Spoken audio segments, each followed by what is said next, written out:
All right, so welcome to our Red Cup Conversations here in Black's Bar. This is a Bixby Knolls community page event, I guess you would call it, right, Aaron? Yeah, I think so. Yeah. And so the idea that we came up with during COVID, we were locked down, bored, eating. Drinking out of red cups. Yeah, drinking out of red cups, eating a lot of bad food. And we said, we got to do something to get out in the community. Facebook's a good medium. People type stuff, they hide behind keyboards, but I think we should really get in front of people and talk to people and see what they're all about. So this is our first one. Thanks for joining. Comment, send me a DM, send me an email, whatever. If you hate it, you like it. Tell them about your page so they know who you are. Yeah, it's Bixby Knolls community page on Facebook. I'm the admin. I started it, 7 years ago, something like that. We have about 8,700 or so people that are members, and they mostly in Long Beach. There's some people that straggle in from different countries and try to do weird stuff, but we try to filter them out. So today we have Ian Patton. He's running for Council District 5, and he's going to tell us a little bit about himself and why he wants to do this, why he wants to get into politics, and we'll have him And let me add to it. He begged us to come to the Black Bar. He said, "Please, I want to interview with you, Aaron Blackburn." I said, "No, okay." He twisted my arm. Yeah. So here we are. There we are. You're a generous man. So it's a very casual, and so Ian, the camera's right there. It's B camera. It's in. Take a look. Tell us about yourself. Well, John and Aaron, I'm so glad to be here at your beautiful backyard bar. My name is Ian Patton. I am born and raised in Cal Heights in Bixby Knolls. Grew up here, born in 1980 at Memorial Hospital, went to Longfellow, Hughes Middle School, Holly Jackrabbit. Wow, Long Beach all the way. All the way. Trifecta. That's a trifecta. Didn't quite complete the K through college at Cal State. I went up to UC Berkeley for school, but came back to Long Beach, and I've been here ever since. And it's interesting because getting involved in local politics is something that is really interesting. People in the community, they really just want to live their lives. They want to have quiet, peaceful streets. They want to have their city services, and they kind of expect their taxpayer dollars to take care of all that stuff, and they shouldn't really have to worry about it. And that is the ideal situation. But sometimes issues come up, and we see that City Hall is not always as responsive as it should be, and we have to start getting involved in these things. And I went through that whole evolution myself, where when I was a young person, like most young people, I didn't know how City Hall works. I was interested in politics, but I didn't understand the local politics. It was really only as I got older, you start paying taxes, you start seeing how things work, and then you start seeing some of the, where I guess you could say City Hall is pushing the limit, and some of the politicians in City Hall are doing things that aren't the best for the residents. And then you start getting actively involved as a community advocate. And for me, that started 4 years ago. Well, really 4 or 5 years ago with various things, but it really gelled when a number of community leaders came together and they asked me to put together something called the Long Beach Reform Coalition. And so this group is sort of an umbrella organization over originally 8 pre-existing neighborhood community organizations. And because of my background in politics, and I did work for our late Congresswoman Juanita Milner McDonald many years ago. Okay. That was one of my first jobs out of college, and I went into consulting after that. I'm also a rental property owner and manager. But because of my political background, they asked me to form a... We got a jet coming, and so if you live in Bixby Knolls, you know, it's a Bixby pause. That's the Southwest. Sorry to interrupt you, but kind of love it. Anyway, I moved by an airport. I know what to expect. So I still like to hear the sounds of music to my ears. yeah, we call it the Bixby pause. So you start talking and you have to stop. The Bixby pause, yes. Yeah, 30 seconds. Yeah. You're a local, you understand it. Hopefully everybody understands. So The Bixby pause is one of those issues where you start to understand the impact of policy. yeah. So we took our Bixby paws there. But they asked me to form this coalition that would be a joint action called a political action committee that could help the grassroots organize and push their interests to the fore in City Hall. So it's not just the special interests, it's not just the developers, the bargaining units, the energy interests, the goods movement. A lot of folks don't realize that, City Hall is like this. It's like this huge piggy bank, and it's got literally billions of dollars flowing through it. It's all our tax money. Yeah. And a lot of people look at that piggy bank with just unbridled avarice. They see all that money flowing through there, and they want to grab it and get as much of it as they can, and that means less of it gets back to services for the residents. So what really gelled us coming together, what triggered it was the charter amendments in 2018, and in particular Measure BBB. And that was the one that extended the 2-term limit that we had here traditionally in Long Beach that worked pretty well to a 3 terms. And the reason why that bothered us is because we were seeing this concentration of money and power down there, City Hall, and folks who were incumbents were just kind of getting reelected automatically because they had the benefit, that advantage of having so much money behind them. So to us, having the 2-term limit was a good speed bump because you could still run for a 3rd term. If you were so popular that you could get write-in signatures to get elected as a 3rd term, well, you probably did deserve a 3rd term. But it was a good speed bump so we could have changeover in the council. Okay. And when they wanted to take that away, we came together and put together a last-ditch campaign. We formed our reform coalition, and while we weren't able to stop that from passing, we were able to begin to open up the dialogue on these issues. And we've continued from there. We have had candidates who have run for office in the past, have come this close, excruciatingly close. We've pushed back on the water department when they were trying to jack up our water rates. And we just saw the conclusion of that with this lawsuit that went all the way to the California Supreme Court as an appeal. And the Supreme Court said, we're not going to review it. We're going to let the decision stand. What Long Beach was doing was illegally taking the money out of the ratepayers' pockets to the tune of tens of millions of dollars without a vote, which is the law under Prop 13 and Prop 218. You have to go to the people for a vote if you're going to raise their taxes. You can't use a backdoor means of doing it through your water department. So it's things like that where we're just trying to raise awareness. And then, of course, it all comes down to how does it affect our local community here? Because to a lot of people, this reform stuff is very sort of abstract. It's like political science. But how does it affect me, my street, my neighborhood?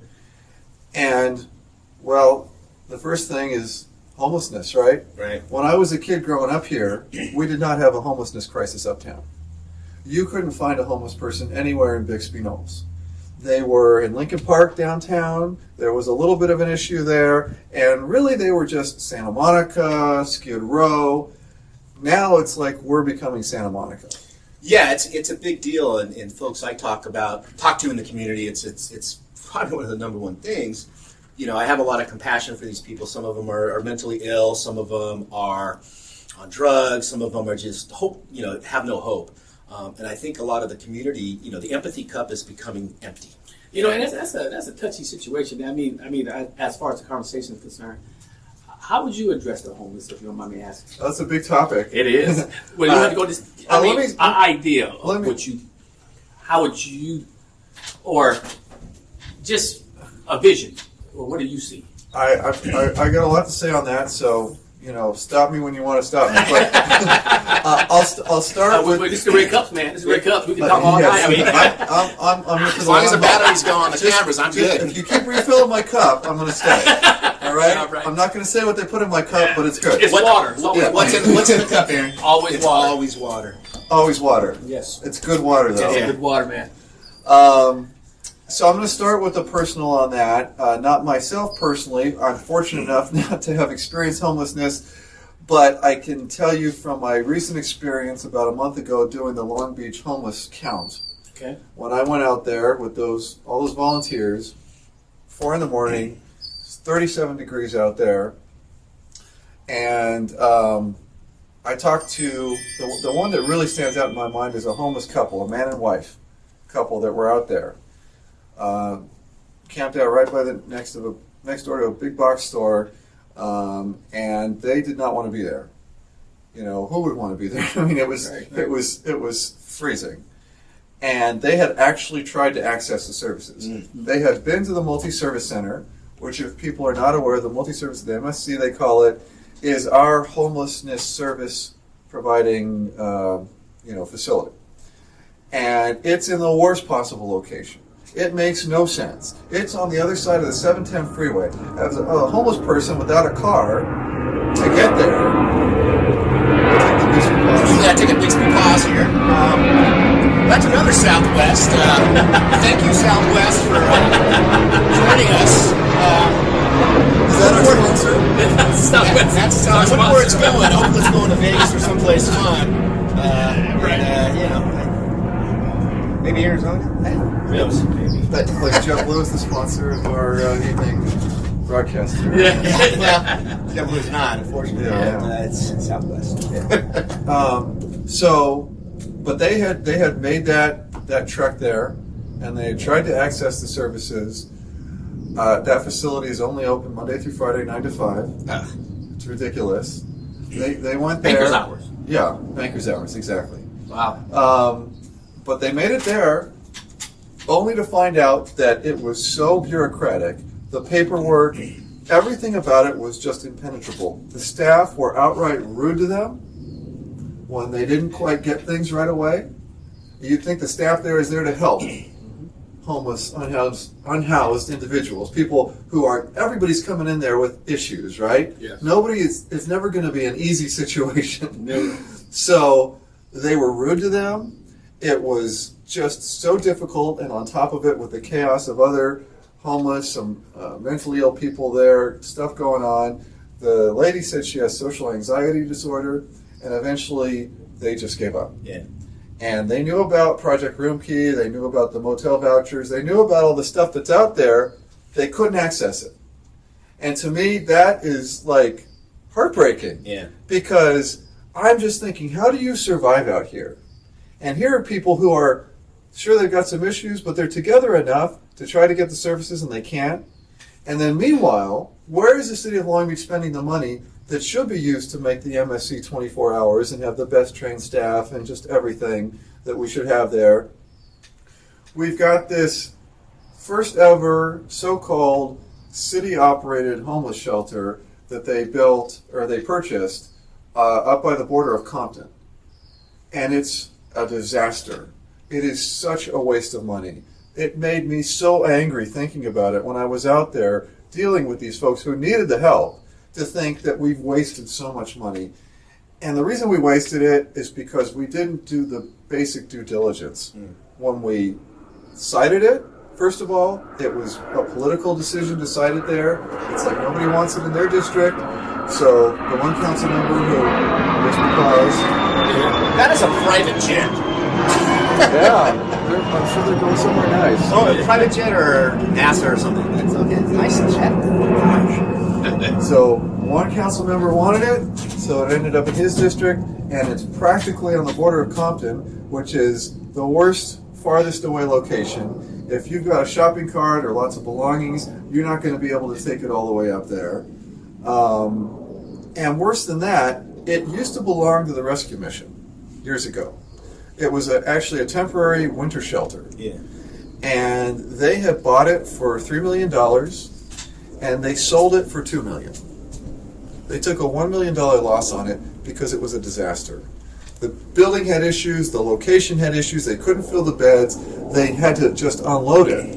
And does the city of Long Beach call Reverend Jim Lewis, who was the CEO of the rescue mission at the time, who's now out in Inland Empire, IE? Yeah. No. They don't even bother to call him, talk to him, ask him why he had to get rid of it. They just buy it. They buy it from the new owners, who are the Eddie's Liquor that's in front, and they pay like $10 million for it. They buy out the business, and then we find out afterwards they didn't even do the basic real estate due diligence of finding out that it already had a lease on it, so we can't even use it. And you want to know what the lease is for? growing cannabis. Nice. All right. So that guy's making some money growing cannabis. Everybody's happy in and there. you Everybody's can happy. just imagine. He said, "Oh, you want to use this for something else? Give me $20 million. Buy me out of my lease." You know, I'm just making up numbers, but I'm guessing it was something like that, Yeah, right? yeah. So we literally can't even use it for the purpose it was acquired for. So what does the city do? It's always the political paper over the mistakes kind of thing. They start building modular units in the parking lots. Oh, see, we're still using it. It's a joke. Wow. And this is the most serious problem that's affecting both the housed and the unhoused. Yeah. Because the unhoused are not in a safe situation. You can't tell me anybody can survive that long out in those conditions. It's just not possible. And of course, it's a serious safety issue for the housed too, that have to deal with this sprawling chaos that's beginning to affect all our. Yeah, it is a serious issue, and so the mentally ill, that's a bad thing. It's terrible. We need the services to have treat these people. Same thing with drug addiction, and so the people you're talking about are the people that have lost everything and they need a place to stay. But you're right. It's a big issue. I think every time we talk to somebody, it's always like, "Hey, there was a guy sleeping in my front yard." He had a guy sleeping in his front yard. Actually, I got a call from my daughter. She came home and there was a guy laying in my yard. I figured he was tired, but he had a nice little doggy with him. So I let him rest there for a little while. Yeah. But he was still in my yard. Yeah. So I'm like, "Hey man, you got to, okay, I'm just tired." I'm like, "Okay, rest a little while, but when I get back, you need to Yeah. out of my yard." Oh, and there was a guy in front of Eventually, you need to get out of my yard. You got to get out of my yard. and there was a guy in front of the ice cream shop last week, mentally ill, dropping his pants, doing God knows what. It's just like, come on, guys. We got it. It's not just a Long Beach thing. This is a national thing. We have great weather, so all the homeless want to come here because you don't have to, live in the subway. Real brief, my mom lived in Salt Lake City, and they had a huge problem. People were in tents in the parks and stuff like that, and they cleaned it up. So the Latter-day Saints and the Catholic Church teamed up and got warehousing and everything, and people had places to live. So there weren't tent cities in the park, but we need something like that. It's a national thing, a state thing, but It's a very, very hard. it's a complex. It is, but we got to use all the tools. We can't complain that it's too complicated before we start using all the tools and using our money effectively. And one of the tools. That's a nice one. That's a nice one. This is Bixby Knolls, ladies and gentlemen. Bixby Knolls. We love Bixby Knolls. Just the fees on these private jets alone should be paying for a lot of stuff, Good point. Yeah. Good point. So When I get my jet, I'll be doing the same. Because I will have my jet. I will have my jet. I think you're heading that direction. I can You tell. can see it, you can see Yes, it. I can see it in the eyes there. You got your eyes on the prize. That's right. If we're not using all the tools, look, I have the same reaction as you at first. I have an office downtown, which is right in the epicenter of the problem. It is truly out of control there. I have a storefront type office, and the other day I was going in my office, and there's a shopping cart, there's bedding and all this stuff, all just blocking the entrance. Yeah.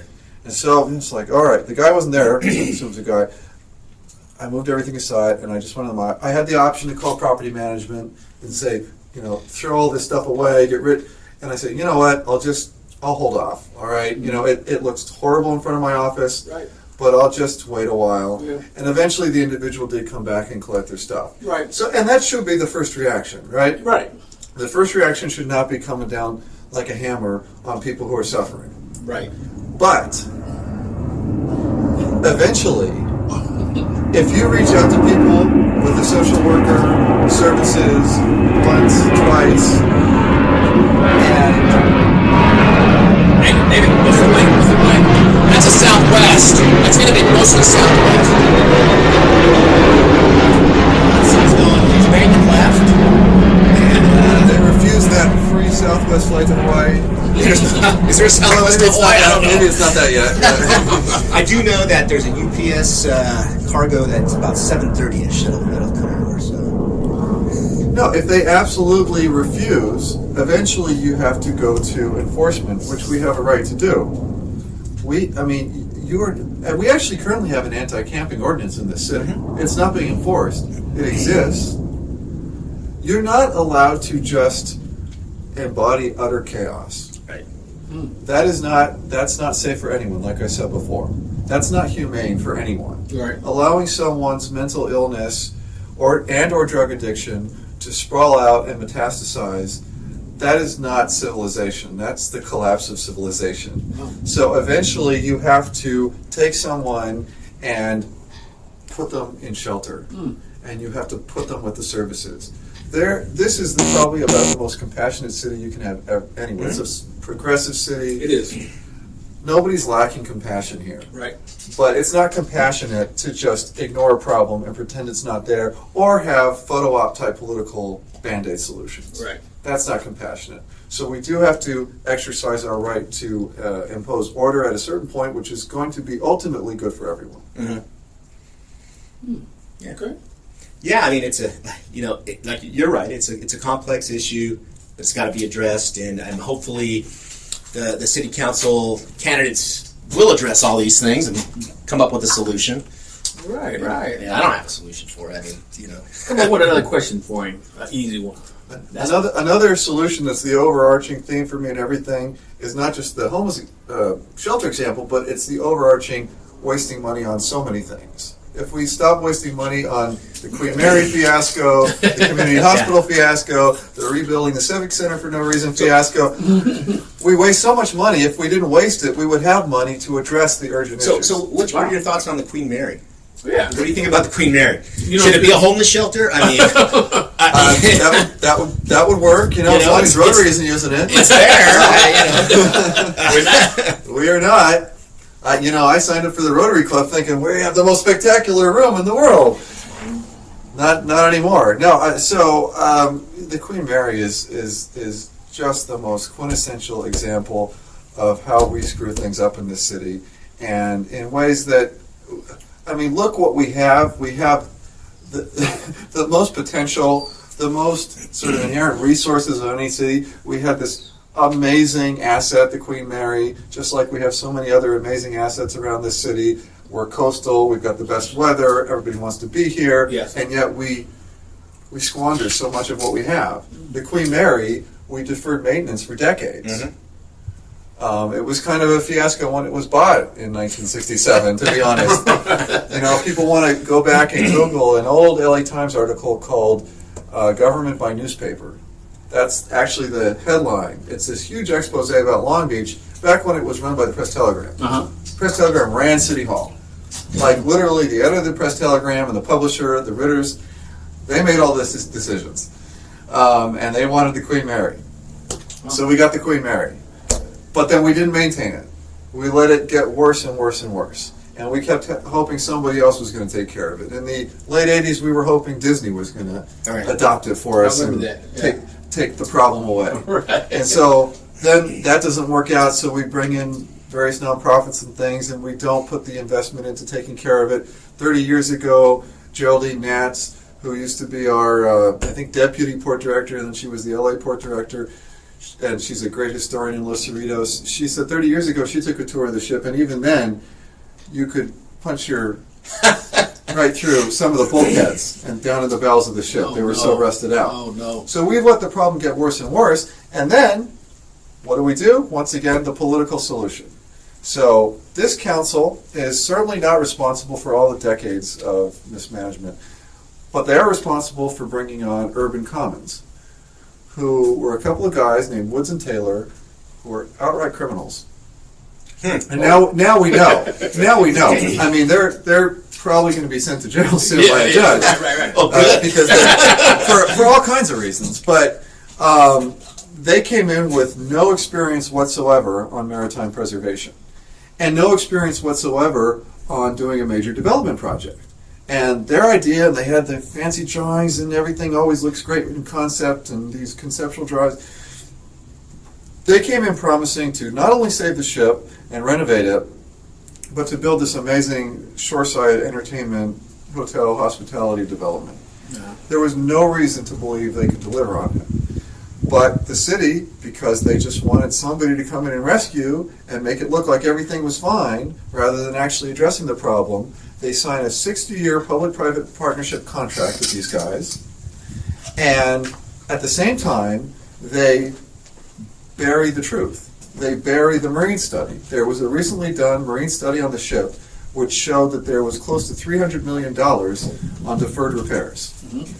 And instead of publishing that and having that be part of the discussion before they hired Urban Commons, they downplayed it. And eventually the Press Telegram had to threaten litigation under the Public Records Act to get a hold of it.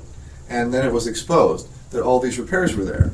They bring on Urban Commons anyways, and the guys act like, oh, we'll just take care of everything, we'll use modern technology. It was all baloney. They had no solutions to anything. And so when that becomes apparent a year or two later, then they come back to the city and they say, oh, you know what, we need more money. We need more money. It's a little bit harder than we realized. So then we bail them out. Then we take out bonds on the cruise terminals. And we give them $20-odd million more dollars. Basically, like a mortgage on the future revenue from the cruise ships. Wow. Carnival. Yeah. So we just keep giving them more to these guys who are just transparent con artists. And then the marine inspector, who's been inspecting that ship, had been Ed Pribonic for 25 years, and who was the guy who was always the whistleblower. He's saying, we've got to deal with these issues. These are serious. This ship could literally sink if we don't deal with these things. Or settle more in the mud. So Well, that's the thing. Is the captain going down with the ship? Is the captain going down with the ship? Some people, I don't think so. Some people don't realize the ship is floating. The only reason it doesn't move is because it's got guy wires. Right. But it's not on a plinth or mud or anything. It's not. It is floating in the water. Wow. And it could literally capsize and sink. Yeah. And so Ed Pribonic is issuing his reports, blowing the whistle, and eventually what does the city do? Just to shut him up, they fire him. After over 25 years of inspecting the ship. Because they don't want to deal with the truth. And so then things get worse and worse and worse, and the Urban Commons guys, they get more and more desperate because they're kind of like it's kind of sort of like a Ponzi scheme where you need more and more investor money to come in to keep it going. Yes. And so they're looking for these investors. The investment is not coming in. They go out to the Singapore stock market to try to get capital that way. Then they get in trouble with the securities regulators in Singapore. And it's falling apart. Then they do the real Hail Mary pass, where they, for legal reasons, I won't say bribe. For legal reasons. They go to a council member who's now a former council member, and they hire this person to create a nonprofit for $40,000, and the idea is you're going to propose this air gondola to go from downtown Long Beach to the ship. Yes. That would actually cost $100 million to build. And that's not going to happen. But that was one of their pitches to investors. Eventually, the whole thing just falls apart. They go bankrupt. Then we find out, they're taking out all the kind of COVID PPP money, and they're stealing it, and they're not using it for the stated purposes, and then they can't account for it. And then finally, Laura Dowd, our city auditor, who's got her own ethical issues hanging over her now, she finally gets, I tell you the truth. That's what I do. I like it. I am the grassroots reform candidate. I gotta tell the truth. All right. I don't have a filter either. So. We don't. Yeah. And she finally starts looking into it, and they can't provide any receipts for anything, basically. And the whole thing is just a sham. And then they get caught up in the bankruptcy situation. The bankruptcy judge starts getting on their case because they're not being honest about anything in the bankruptcy transaction, and then he's threatening to hold them in contempt of court. And now it's obvious to everyone what a disaster that was, but it all goes back to, why do we not just be honest about these problems? Why do we think we can get away with these political band-aids knowing it's going to blow up? I mean, is the idea that they're going to be out of office by the time it blows up? Well, that didn't happen. They're still in office, for a little while. So, it's not good. And now we've got a situation where it's $500 million if you want to deal with the ship. So do we take that $500 million and invest it in the ship, Or do we say, you know what, let's cut our losses, and the ship is now scuttled in the middle of is a diving destination, or who knows, but that's $500 million, and that's a lot of money that the city we can use as constituents to homeless, fix the potholes on Carson, fix the alleys. That's a lot of money. Got a lot of needs. And so, is that something that's going to happen, or is that the council has to vote on this $500 million? We don't know yet, because the council is only finally, when everything blew up in their faces, reckoning with this and beginning to look at it. And they had another company come in and do an assessment of the costs, and they basically gave them a range of options from literally the cheapest option just to get rid of the ship was $100 million. Because you can't scuttle it in place there. You would have to tow it out to sea to scuttle it, and it's not in a condition to be towed. It wouldn't make it out there. So it would. So you would have to fix it enough just to tow it out, just to sink it. So it's $100 million. There's $100 million to patch it up, tow it out the middle of the channel, and sink it. Do you think I can put that on my Ram? I think the Ram can. The Ram truck. He's got a Ram truck. It can pull that big out. truck. I can take care. I take care of the Queen. I think you could handle it. I've seen you handle those dogs. Yeah. I kind of wish Jack LaLanne was alive. He could have swam. Well, he could have pulled it with his teeth. Yeah, he did it all the time. Yeah. Man. He could have done it. Jack LaLanne could do it. Tell people at Bixby Knolls, Jack LaLanne could do that. How about let me see. What's the fun questions you had? Star Wars or yeah, so we have some fun questions. Yeah, Star Wars. Star Wars or Star Trek? Which one? Star Wars. I told you. See, this is a debate between us. We have this debate. I mean, I hate to get these wedge issue questions. It's I'm only You're not going gonna bring up a happy home. I'm only going to lose voters with these kind of questions here. Well, that is true. Maybe we should address it. Well, this was a big one. And don't ask me new versus old Star Wars. I'm going to lose more. Yeah. And so, episode 1 through 4 versus whatever. Yeah, those are fun questions. So I kind of judge character on Star Wars versus Star Trek. Yeah. But, I'm Star Wars. I'm Star My Trek. bar. I'm a Star Trek. You want another drink? You want some more water? Well, I'm at your house. Yeah. So I'm a Star Trek guy. So just to kind of riff on it, and I've said this for years, Star Trek is science fiction.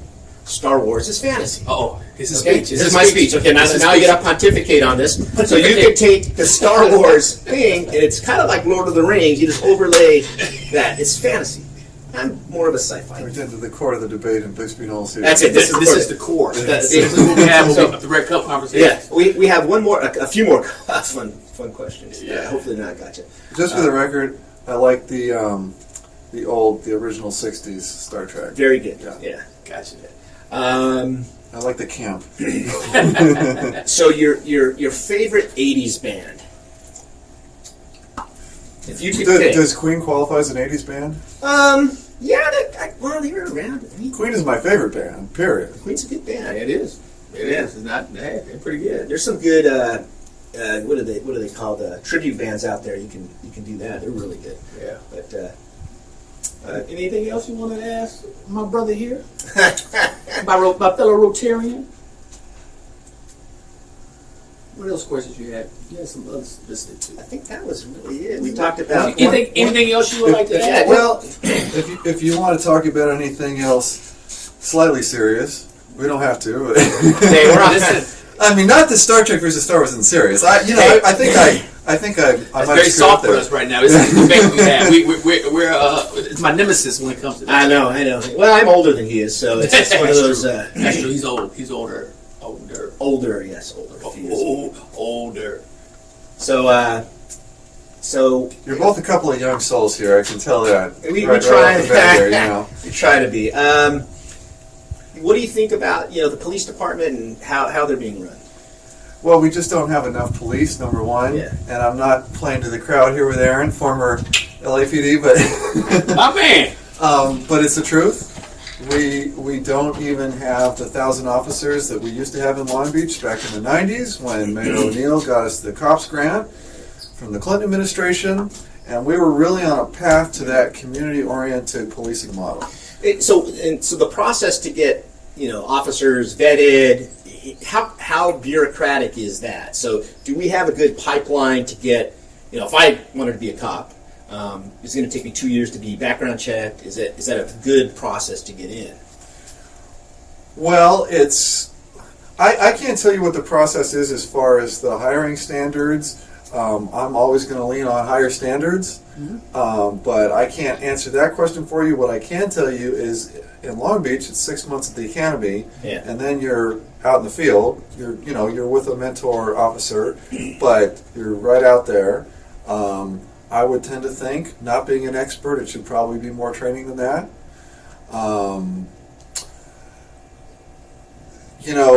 It's both quality and quantity, because no matter how high the quality gets, if you don't have enough officers to deal with the broken windows, then you're going to have issues that eventually get out of control. Yeah. If the only time they have is to be on 911 calls, busting through with sirens blaring, that's not really policing. That's just dealing with emergencies. Yeah. Policing, to me, is being out in the community. It's getting to know people. It's getting to know where the issues are, where the problem areas are. Really, your beat being like your extended sort of home, family, community, and being part of it. And then then you can be most efficient, I think, as an officer, because you're not wasting your time. You know how to be proactive about things. And one of the interesting things that some people have been telling me about recently, I know two people who grew up in Japan, who live in Cal Heights, and they were telling me about these things that we're never going to have in Long Beach, but I'd like to get in the direction of it.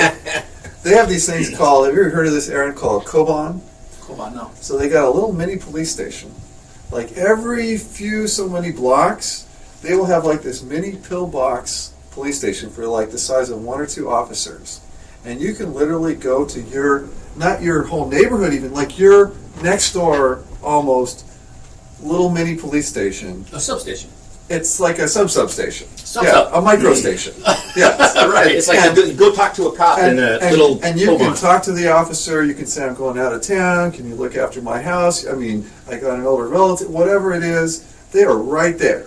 Now, are we ever going to get to that level of officer density in Long Beach? Probably not. But I want to get a lot closer, because that's how you also avoid the issues of officers being so exhausted because they're on the 22nd hour of overtime, and nobody has judgment when you're that exhausted, right? Yes. And then you have issues that crop up, and then it really becomes a problem.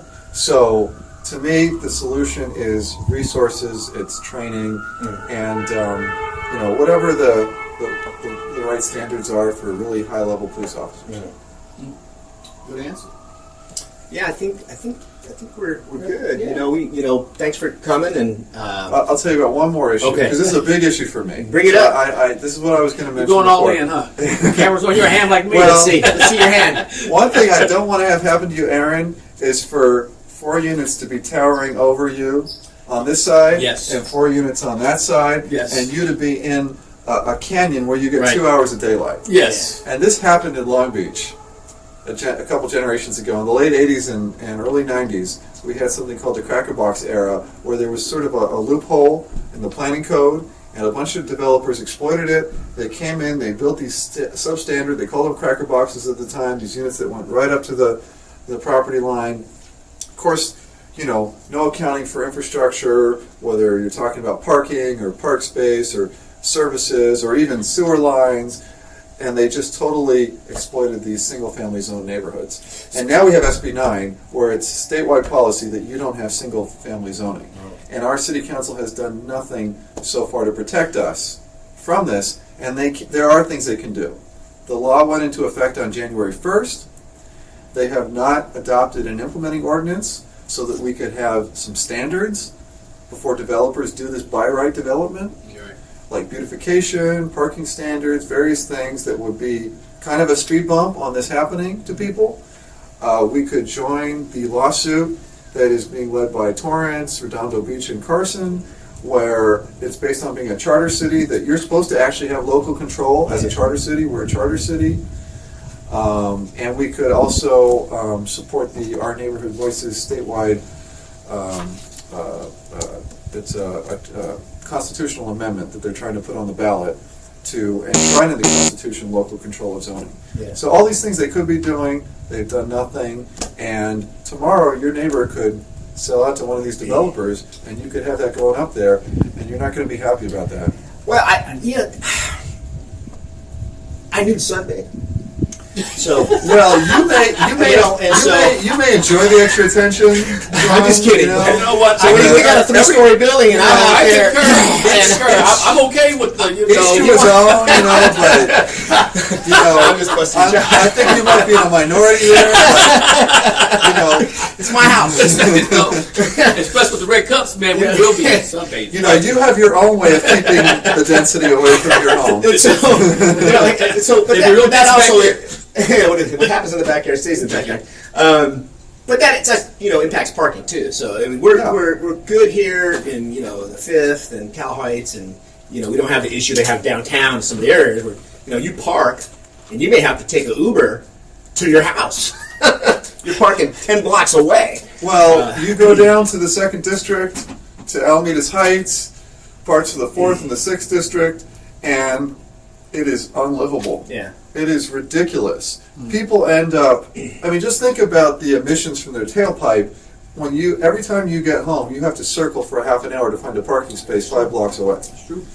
And then the danger, especially if you're a woman walking home at night, and then you've got just the issues of density where, you literally have less sunlight. You've got noise issues. You've got all sorts of things that emanate from that. A real quality of life Yeah. issue. Yeah.